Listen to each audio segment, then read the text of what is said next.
பிரச்சனை வந்து ரெண்டு பேர் கிடையாதுங்க. ரெண்டு பேருக்கு நடுவில் இருக்கிற மக்களாகி நம்ம தான் வந்து இந்தியாவுக்காக விளையாடும் போது நம்ம இந்தியா டீம் வந்து ஜெயிக்கணும் அப்படின்னு சொல்லி எல்லாருமே வந்து ஒற்றுமையா வந்து விளையாடணும் அப்படின்னு சொல்லி ஆர்வமா பாக்குற நம்ம தான் ரெண்டு பேர் பிரிஞ்சு விளையாடும் போது ரொம்ப ரொம்ப வன்மத்தை வந்து நம்ம பாசிட்டிவா நினைக்காம நெகட்டிவா வந்து நினைக்கிறோம். இது ஏன் வந்து வளருது அப்படின்னாக்கா ஒரு வேற்றுமை கருதி நம்ம பாக்குறதுனாலதான். ரெண்டு பேருமே சேர்ந்து விராட் கோலியும் தோனியும் வந்து நம்ம ஹைலைட்டா பாக்குறதுனாலதான். ஆக்சுவலா எல்லாருமே சேர்ந்து ஒரு டீமா விளையாண்டாதான் அது வந்து இந்தியா நம்ம வந்து ஜெயிச்சிட்டோம்.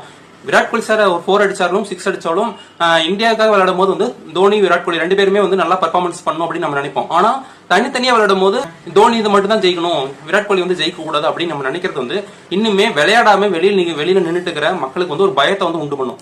நம்ம டீமுக்குள்ள போய் விளையாடும் போது நம்மளெல்லாம் வந்து கண்டுக்க மாட்டாங்க நல்லா பர்ஃபார்மன்ஸ் பண்ணல அப்படின்னாக்கா. ஏன்னா நல்ல ஒரு பேட்ஸ்மேன் பவுலர் வந்து இருப்பாங்க, ஆனா அவங்க சரியான வாய்ப்பு வந்து கிடைச்சிருக்காது. அவங்களெல்லாம் நம்ம கொண்டாடுறது கிடையாது. ஏன்னா அவங்களுக்குலாம் யார் வந்து ஹைலைட்டா எடுத்து நம்ம பாக்குறோமோ அவங்களுக்கு தேவை விளம்பரங்கள். அந்த விளம்பரங்களை வச்சுதான் வந்து இன்னைக்கு கிரிக்கெட்டே வந்து நடக்குது. இது வந்து மக்களுக்கு நம்ம வந்து புரிஞ்சுக்கணும். என்னைக்குமே வேற்றுமையா பார்க்காதீங்க, எல்லாருமே சேர்ந்து இந்தியன் பாருங்க.